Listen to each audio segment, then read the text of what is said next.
హైదరాబాద్లోని వనస్థలిపురం ఏరియాలో ఒక టిఫిన్ సెంటర్లో గ్యాస్ సిలిండర్ బాంబులాగా వేలి ఆ టిఫిన్ సెంటర్తో పాటు దాని పక్కనే ఉన్నటువంటి వేరే షాపులను కూడా దగ్ధం చేసింది.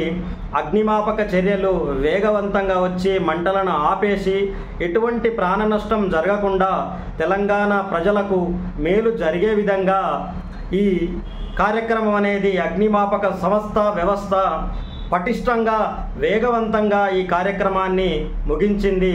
ఎటువంటి దుర్మార్గమైన హత్యలైనా జరగలేదు అక్కడ.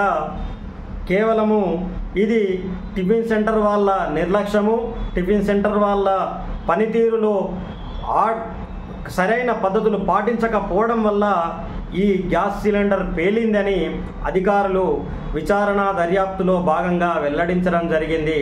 ఇటువంటి చర్యలు మళ్ళీ రిపీట్ కాకుండా ఆ టిఫిన్ సెంటర్కి సంబంధించిన వ్యక్తిని అరెస్టు చేసి దర్యాప్తు నిర్వహిస్తామని పోలీసులు వెల్లడించడం జరిగింది. ఇది ముమ్మాటికి సరైన ప్రక్రియ. తెలంగాణ ప్రాంతంలో టిఫిన్ సెంటర్లు అడ్డగోలుగా పెట్టి ఇష్టం వచ్చినట్టుగా గ్యాస్ సిలిండర్లను దుర్వినియోగంగా వాడడము, సరైన విధానంలో వాడకపోవడము, కనీస బాధ్యత కూడా లేకుండా చాలా చోట్ల ఇట్లనే టిఫిన్ సెంటర్ యాజమానులు వ్యవహరిస్తున్నారు. ఆ విషయాన్ని నేను కూడా చూసిన, కొంతమందికి చెప్పడం కూడా జరిగింది.